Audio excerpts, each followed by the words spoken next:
Hey guys, welcome back to the channel. This is Gregory Martin, aka the Super Producer, and we're back with another video.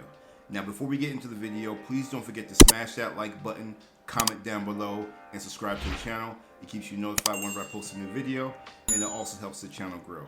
And with that being said, let's just jump right into today's review. And today we're reviewing the Netflix film Project Power. And man, what a film. This film was so damn dope.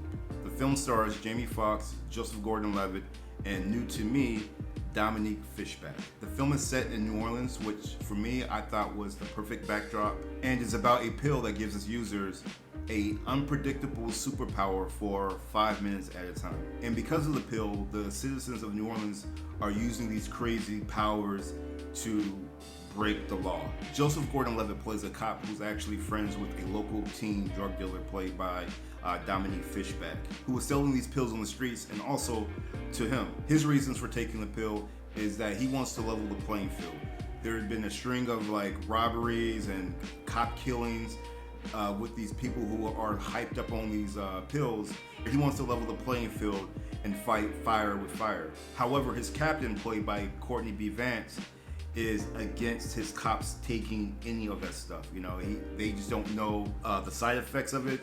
For some people, the pill gives them superpowers, and for other people, the pill makes them OD. So it's kind of a mixed bag of what you get by taking this pill. The captain thinks that by taking this pill, he's putting himself in danger, he's putting his other fellow cops in danger. In one instance, the captain actually catches him taking the pill.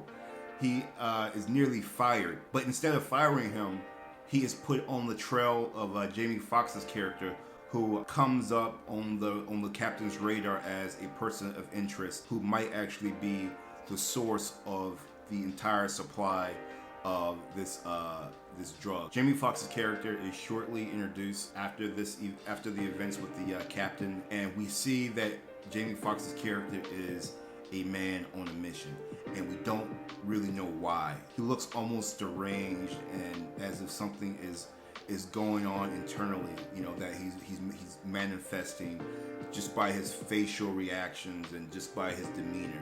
He looks like a homicidal maniac. But we find out he's also trying to track down the supplier of the pills for his own reasons that will be mentioned later. Along the way, we find out that the pills were developed to be used alongside a military experiment. Jamie Foxx's character was a former Army Ranger, and basically what they were trying to find out if taking these pills gave these elite soldiers, if they increased their ability to perform in the field. And just like the citizens of New Orleans, the soldiers experienced different side effects from taking the pills.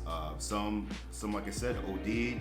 Some had different superpowers. After a while, Fox's character wants to stop taking the pills, and he stops cold turkey. But unknowing to him, he doesn't realize the side effects that doing that has. A few years later, him and his wife have a kid, and he doesn't know that he's passing along these superpower side effects down to the kid in birth. And what he experiences is that his daughter has grown up with these superpowers, and these superpowers have gotten stronger with her as she's aged.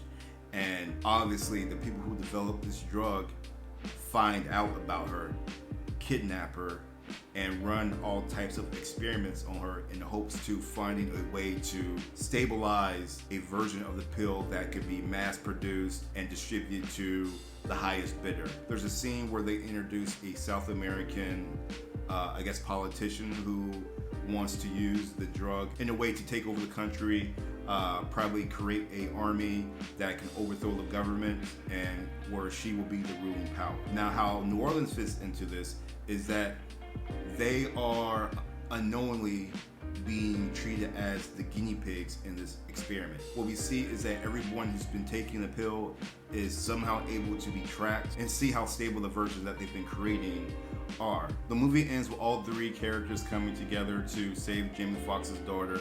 We also see in the final 10-15 minutes Jamie Foxx's superpower that he's been holding back. He carries around a pill, and we see why he refuses to take it because of how powerful his superpower is. It's so powerful to the point that it almost kills him, and his daughter actually has to revive him. And then we also see the development of the drug cease. At least that is what we think with the ending. And then everyone lives happily ever after. I really enjoyed this movie. It was a really entertaining and enjoyable ride of a film.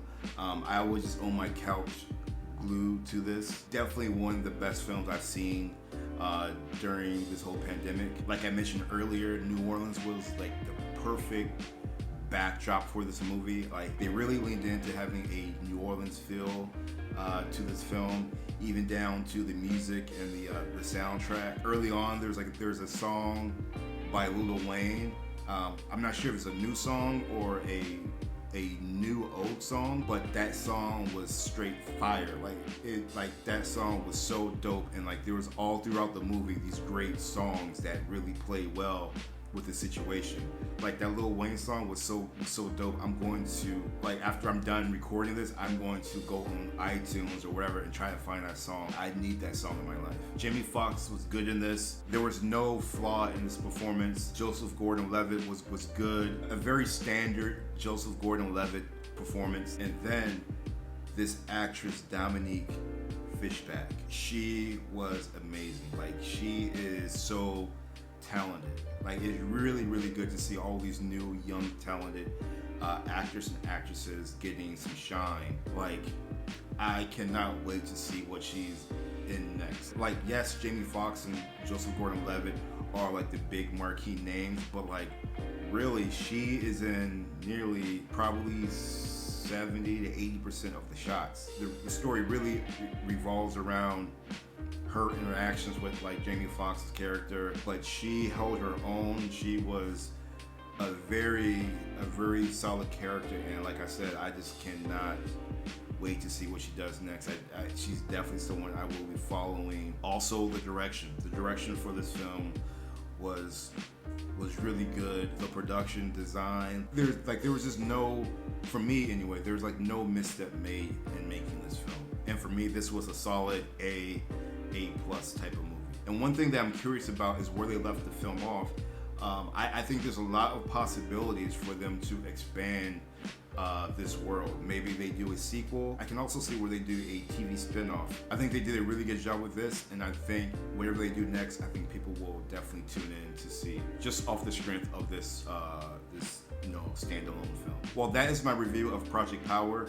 It is definitely worth checking out. I hope you guys enjoyed this video and found it helpful. If you did, please don't forget to like the video and subscribe to his channel. And with that being said, I will see you guys on the next one. Peace.